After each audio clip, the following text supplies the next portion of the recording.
들이 가장 좋아하는 요절 말씀 중에 하나입니다. 내게 능력 주시는 자 안에서 모든 것을 할 수 있느니라.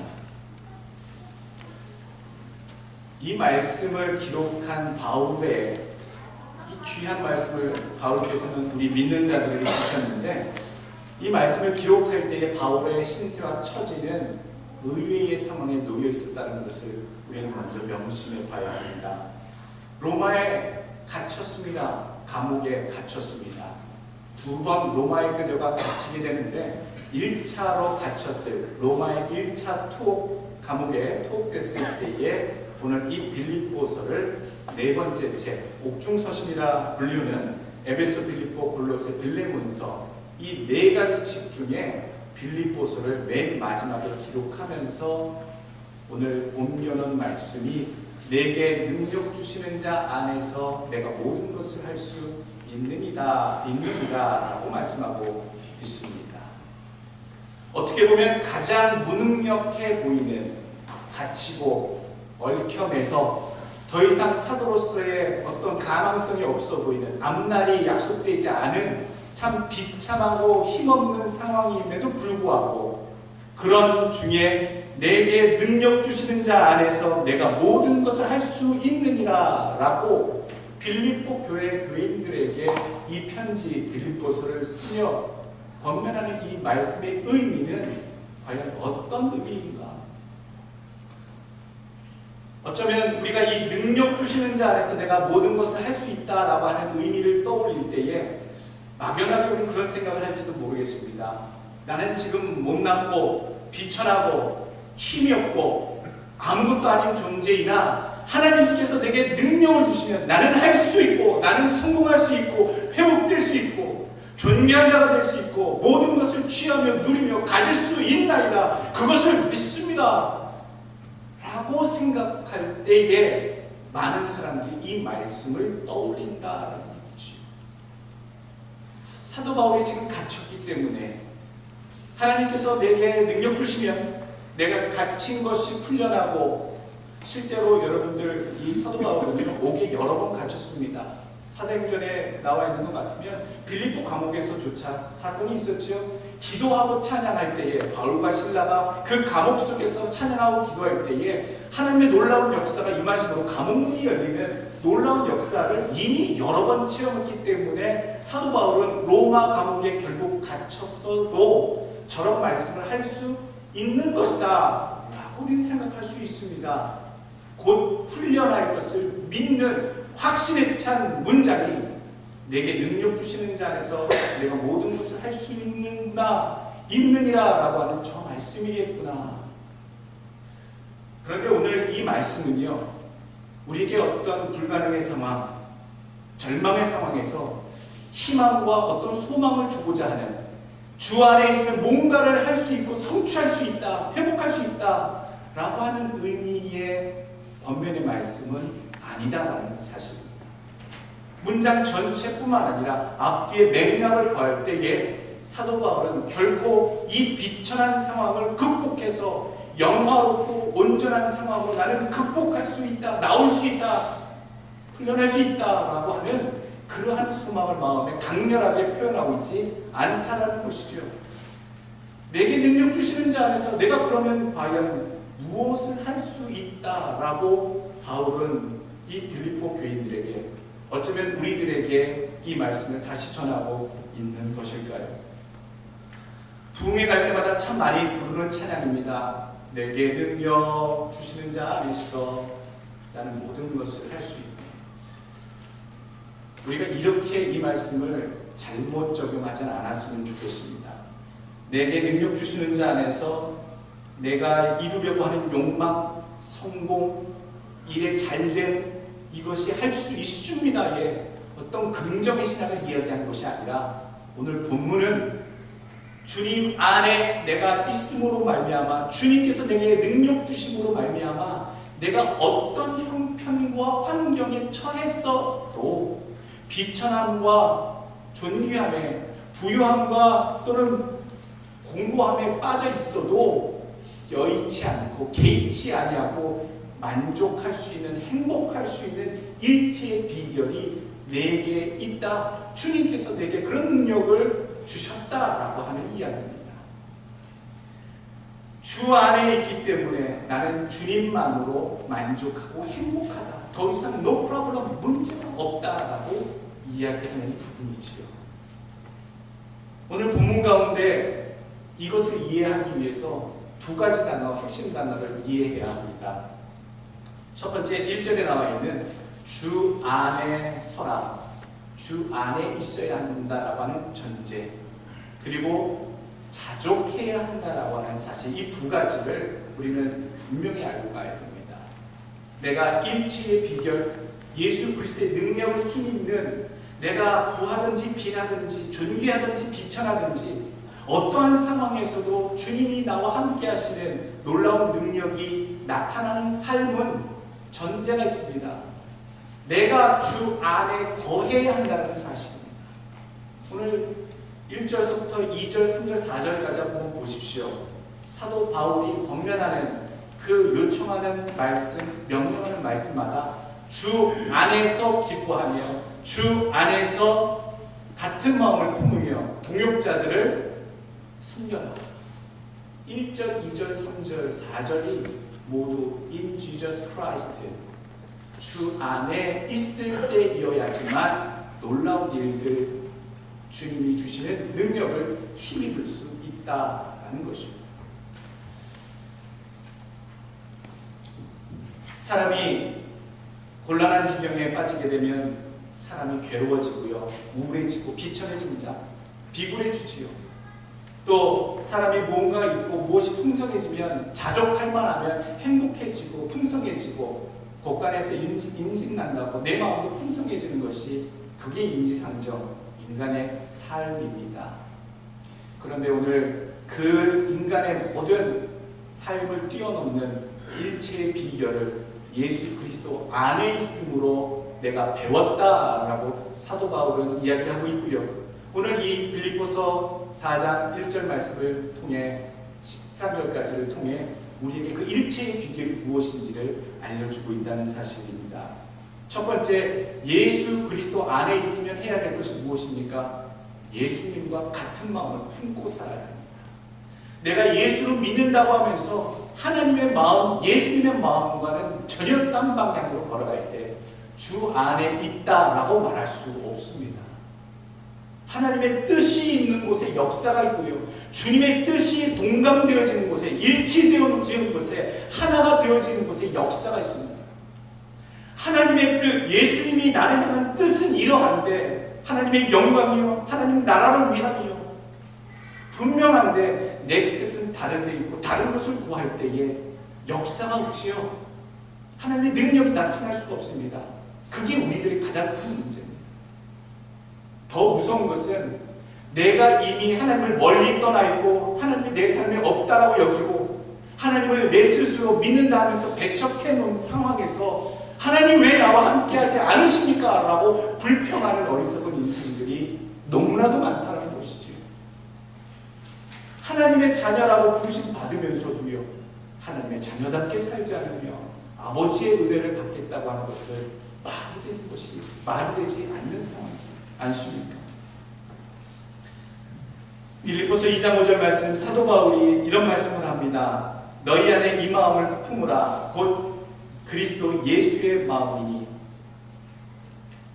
그리스 철학, 그 당시는 그리스 철학은요, 내 자신을 위한 철학이었고요, 예수 그리스도께서 복음을 통해 가르쳐 주신 놀라운 가르침은요, 하나님의 영광과 하나님 나라를 향한 가르침이었습니다. 우리는 삶의 방향을 어디에 두고 살아가고 있습니까? 나를 향해 살아가고 내가 하고 싶은 일을 향해 살아가고 있는지, 정말로 하나님이 말씀하시는 대로 하나님 나라를 위해서, 예수님이 원하시는 그 뜻을 위해서, 영광을 위해서 나는 오늘도 살아가며 주 안에 있다라고 얘기하는지 우리 스스로를 돌아보시는 이 시간 되시길 간절히 원합니다. 두 번째 봐야 될 부분이 그겁니다. 주 안에 있는다라는 것은 서로 동역자들을 살피고 돕는다라는 것이지요. 다른 말로 하면 주 안에서 협력하여 선을 이루는 일들입니다. 예수를 믿는 것은 혼자 믿는 것이 아닙니다.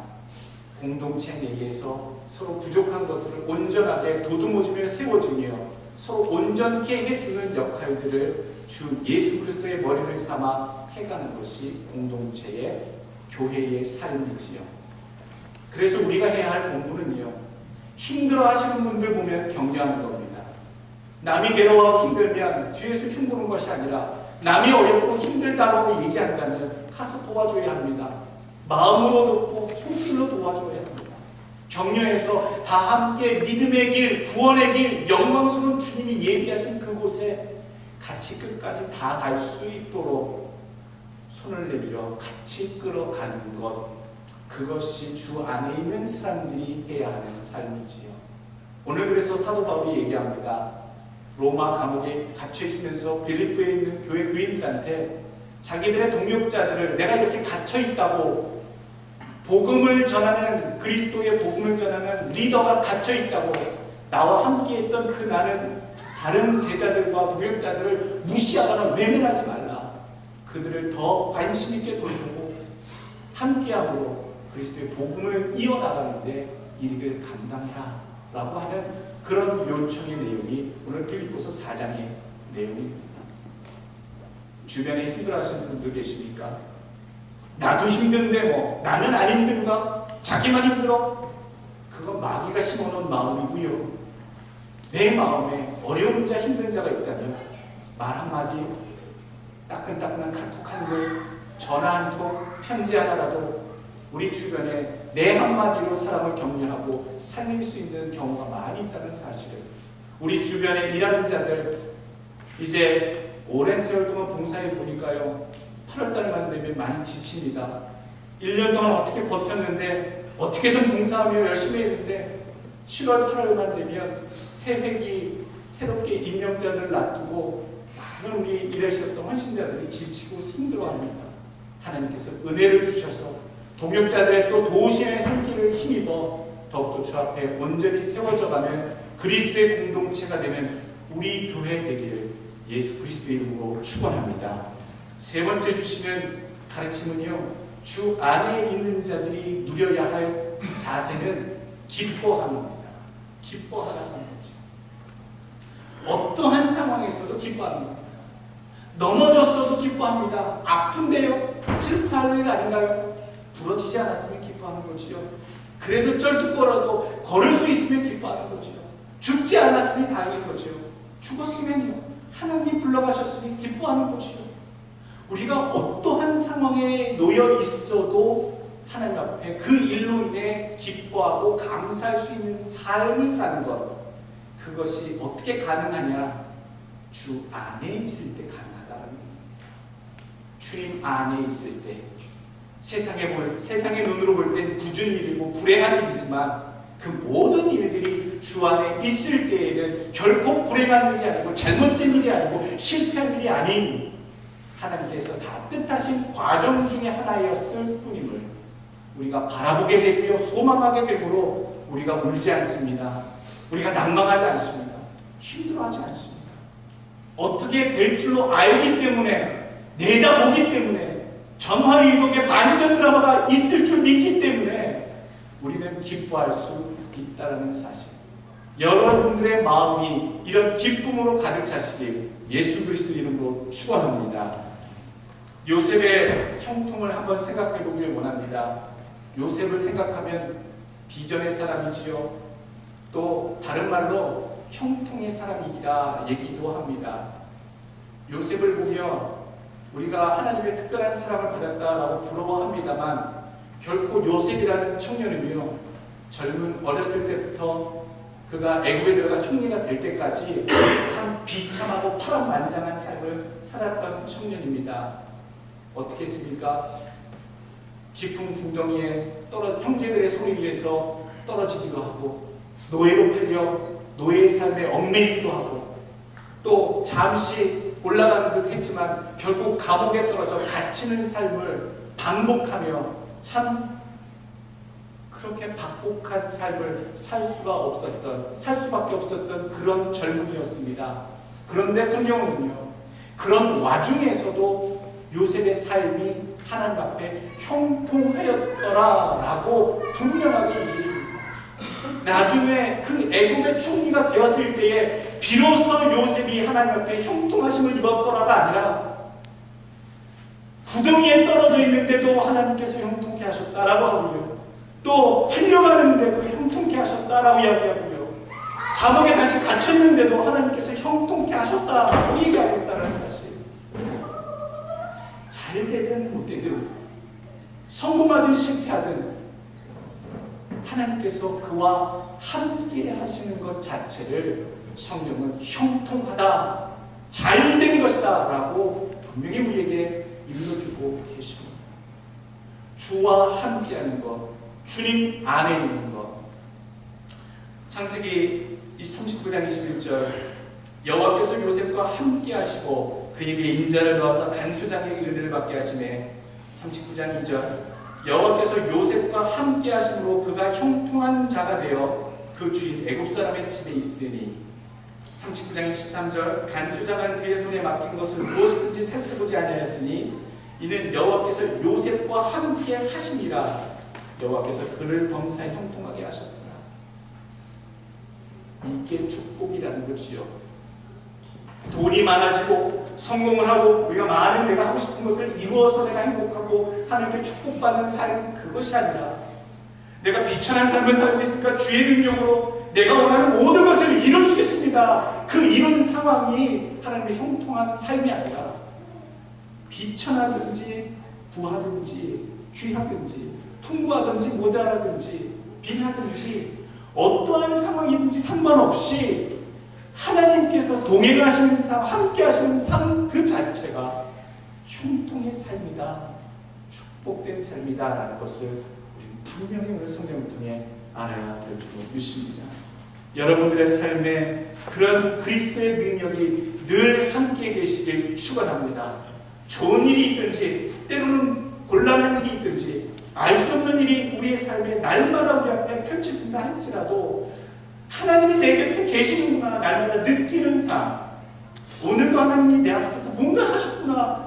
장사도 안 되고 자녀들도 힘들어하고 내 삶도 공고하지만 오늘도 우리 하나님이 뭔가 보여주시네, 뭔가 해주시는구나, 열어가 주시는구나, 옆에 계시는구나. 하나님과의 동행을 체험하시는 형통한 삶이 되시길 예수 그리스도 이름으로 축원합니다.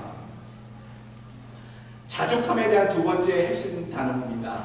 이 자족함은 어떤 의미를 우리에게 주고 있느냐? 내가 예수 안에서 주신 그 능력을 마음껏 누리며 모든 상황에 이길 수 있는 형편과 처지를, 환경을 능히 이길 수 있는 그 비결을 이해하기 위해서는 자족함에 대한 이해를 하셔야 됩니다. 이 자족함이라는 것은요, 바로 예수가 전부 되는 삶을 이야기합니다. 나는 예수를 믿지만 돈 좀 있어야겠더라. 나는 예수를 믿지만 나는 좀 뭔가 세상에서 출세 좀 해야겠더라. 예수 외에 다른 뭔가 부족한 것이 아직 많이 있다라고 여기는 삶이 아직 자족하지 못한 삶의 특징입니다. 내가 예수만 있으면, 내가 예수 믿는 것 이거 하나만으로 우리 자녀들이 조금 부족해도, 내 돈벌이가, 내 생활의 삶이 조금 녹록치 않아도 내가 예수를 은혜 가운데 믿고 말씀대로 그 은혜를 따라 사는 삶이 행복하구나 라고 느끼는 삶. 헬라어로 아우타르케리아라고 하는 그 단어가 자족이라는 단어입니다. 근데 이 단어를요, 다른 말로 행복이라는 단어와 어원이 같습니다. 헬라어, 그리스어로 그렇다는 거지요. 예수님 당시 또 사도 바울 당시 그리스 철학의 주제는 바로 그거였습니다. 인간의 행복 추구. 어떻게 하면 인간이 행복해질 것이냐, 즉 어떻게 하면 자족함의 삶을 누리고 살 것이냐에 대한 그런 철학적인 이슈가 그리스 문화, 유대 문화 속에 그렇게 담겨져 있었지요. 그 당시 흐름이 두 가지가 있었는데요. 한 가지는 스토아 학파, 한 가지는 퓨레네 학파라고 불렀습니다. 에피쿠로스 학파라고 불렀습니다. 이 스토아 학파는요, 인간의 욕망을 채워나가는 것이 행복인데 인간의 욕망이라는 것이 끝이 있겠느냐? 인간의 욕망은 끝이 없더라. 그러니 인간의 욕망을 채우려고 그렇게 비참하게 살 것이 아니라 반대로 인간의 욕망을 최대한 절제하고 참고 견뎌내는 금욕생활을 함으로써 내가 이룰 수 있는 행복을 이루어보자. 그것이 철저한 금욕주의의 스토아파이고요. 반대로 자족하는 삶, 인간의 행복이 무엇이냐? 결국 내가 하고 싶은 것, 나의 욕망을 채워나가는 것이 행복이니까 내가 하고 싶은 것, 내 욕망이 원하는 것들을 다 채워나가자. 악착같이 수단과 방법을 가리지 말고 채워나가자 하는 학파, 그것이 오늘 에피쿠로스 학파의 특징이었다. 그래서 쾌락을 탐하는 그러한 풍조가 금욕주의와 쾌락을 탐하는 그런 사상이 서로 공존하는 시대에 있었다는 얘기입니다. 무엇 때문에? 행복을 찾기 위해서 스스로 만족하는 삶, 자족하는 삶, 그 행복을 위해서 금욕을 하든지 아니면 그것을 욕심을 마음껏 채워나가든지 둘 중에 방법을 통해 자기가 행복한 삶을 찾아가라. 학파는 그렇게 그 시대를 다스리고 있었습니다. 오늘 성경에서 말씀하는 이 자족은 과연 그럼 무슨 뜻일까? 소크라테스가 그 문제에 대해서 그렇게 얘기합니다. 가장 이 시대에 부유한 사람은 누구인가? 라는 철학적인 전제를 던졌는데 그 질문에 그렇게 자기 스스로 답을 답니다. 가장 적은 것으로 만족하는 것이다. 가장 부한 사람이 누구인가? 그것이 많이 가진 사람이 아니라 가장 작은 것으로 만족해야 하는 삶을 사는 사람이 그러한 삶이다. 예수면 충분합니다. 예수 안에 있어서 예수가 주시는 그 은혜와 축복의 손길만으로도 내가 다른 것들을 갈구하고 욕심을 내고 내 욕망을 채우려고 발버둥치지 않아도 이미 내게 필요한 모든 것을 채워주신 주의 은혜가 풍성한 삶이 있기 때문에 세상을 향한 그 어떤 욕망도 예수 안에서 헛된 줄 알아 주님을 아는 그 지식이 가장 고상한 것으로 여기는 그 비결을 알았기 때문에 예수만으로 자족함을 삼는 사람은 이미 행복한 사람인 줄로 믿습니다. 여러분, 오늘 우리는 금욕주의를 쫓을 것인가 쾌락주의를 쫓을 것인가, 내가 예수를 믿으면서도 나는 어느 방향으로 달려가고 있는 어리석은 자인가? 오늘 나의 자족함, 나의 행복 추구의 방법이 무엇인가를 한번 생각해 보시고, 나는 오늘 사도 바울이 건네주는 이 교훈의 말씀처럼 예수만으로도 이미 충분히 행복한 삶을 추구하고 있는지에 대해서 분명히 점검하시고 예수로만 나의 행복을 삼는 자족하는 여러분들의 삶이 되시길 간절히 원합니다. 두 번째, 이 자족함은요, 경건한 삶을 불러옵니다. 예수로 말미암아 행복을 삼은 삶은 더 이상의 욕망을 따라 살지 않죠. 자기 하고 싶은 대로 가지 않습니다. 허탄하고 망령된 길에 놓여있지 않습니다. 예수만으로도 만족하고 세상으로부터 독립했기 때문에 세상에 어떤 것도 매이지 않기 때문에 자유한 삶을 살지요. 디모데전서 6장 6절에 보게 되면 이런 말씀이 나옵니다. 그러나 자족하는 마음이 있으면 경건은 큰 이익이 되느니라. 그 5절 말씀 앞에는 뭐라고 얘기하냐면, 마음이 부패하여지고 진리를 잃어버려 경건을 이익의 방도로 생각하는 자들이 다툼이 일어납니다. 예수 믿는 사람들이요, 마음이 부패해지고 진리를 잃어버렸어요. 자기에게 주신 경건의 의미를 잃어버리고 그 경건의 이익을 자기의 욕심을 채우는 방도로 서로 다툼하는 일이 교회에서 일어난다라고 하는 경고의 메시지가 디모데전서 6장 5절 말씀입니다.